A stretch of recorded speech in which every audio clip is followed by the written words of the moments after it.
ఖమ్మంలో మైనర్ అమ్మాయిపై జరిగిన సంఘటనపై కాంగ్రెస్ ప్రభుత్వ నిర్లక్ష్యం చాలా బాధాకరం. అమ్మాయి తిరిగి నడవలేని పరిస్థితిలో ఉన్నది. అమ్మాయికి బీఆర్ఎస్ పార్టీ పూర్తి అండగా ఉంటుంది. ఇటువంటి ఘటనలు మళ్లీ పునరావృతం కాకుండా ఉండాలంటే ఫాస్ట్ ట్రాక్ కోర్టు పెట్టి ఇలాంటి దారుణాలకు పాల్పడే మృగాలను కఠినంగా శిక్షించాలి. మాజీ మంత్రి deputy floor leader Harish Rao. విదారకమైనటువంటి ఘటన. సభ్య సమాజం కూడా అలా తలదించుకోవాల్సినటువంటి పరిస్థితి. అది వింటేనే కళ్ళల్లో నీళ్లు వస్తా ఉన్నాయి. మరి అనుభవించినటువంటి వాళ్లకు, ఆ కుటుంబానికి ఎంత దుఃఖం ఉంటుందో ఒక్కసారి మన గుండె మీద చేసుకొని ఆలోచిస్తే మనకు తెలిసి వస్తుంది.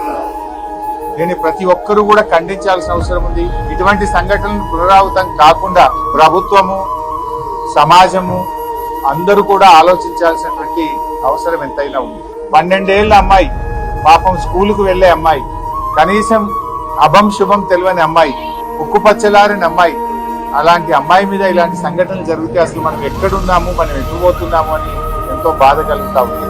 కనీసం సంఘటన జరిగిన తర్వాత అయినా ప్రభుత్వ స్పందన ఎట్లా ఉంది అంటే అది కూడా చాలా బాధగా ఉంది. ప్రభుత్వం, ఒక రాష్ట్రము, ఒక ప్రభుత్వము 12 ఏళ్ల అమ్మాయి మీద ఇటువంటి సంఘటన జరిగితే ప్రభుత్వం స్పందించాల్సిన తీరు ఇదేనా నేను అడుగుతా ఉన్నా.